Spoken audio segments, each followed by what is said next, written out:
Slowly recognized as a growing social problem, the number of people who die alone has been on the rise in Korea.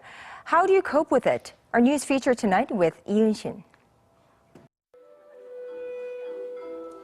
In a play that deals with circumstances increasingly common in Korea, a middle-aged man and his fragile old aunt seek and find one another. The loneliness emanating the stage in Vigil leaves audience members haunted. I can't even imagine how lonely the auntie in the play must have been. Having no one by my side on my deathbed, that's something that could happen to me too. It made me think about what loneliness really is. I don't know how many true friends I have who really care about me. As we saw, not just the elderly, but a diverse audience finds the solitude of main characters somewhat relatable. So is loneliness something that's found more commonly than we think in our society? The social phenomenon known as lonely death or godoksa in Korean has been on the rise in recent years, and it has some senior citizens worried.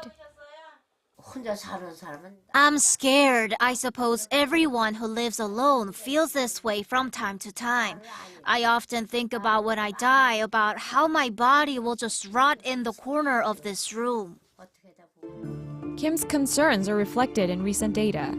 The number of cases of people dying without family or friends went from fewer than 700 in 2011 to over 1,000 in 2014. As the average life expectancy is increasing, more and more elderly people live by themselves. A government program could meet their basic financial needs, but a solid system that guarantees their safety while providing companionship is also needed.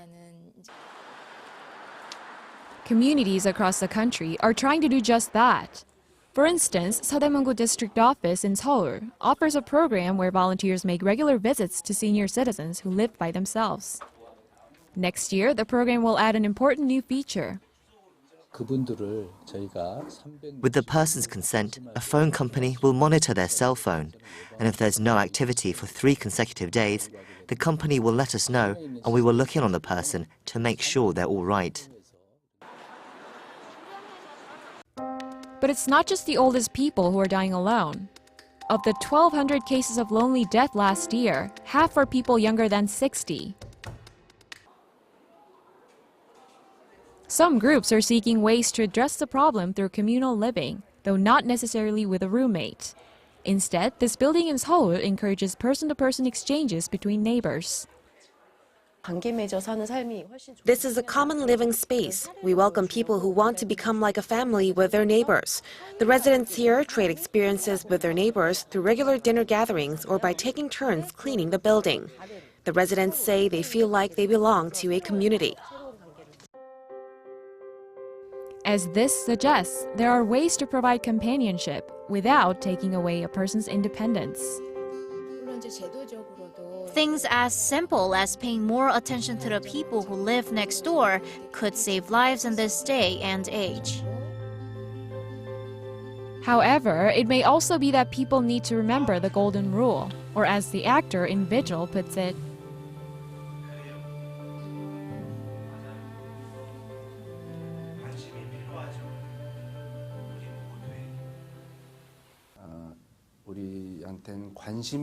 in Vigil, my character Kim says to his aunt and to himself, we all need attention, and it couldn't be more accurate. You, me, your family, friends, neighbors, we're all in need of love and care. I really hope audiences will take a look at themselves and ask whether they're treating other people the way they would want to be treated themselves. Lee Unshin, Arirang News.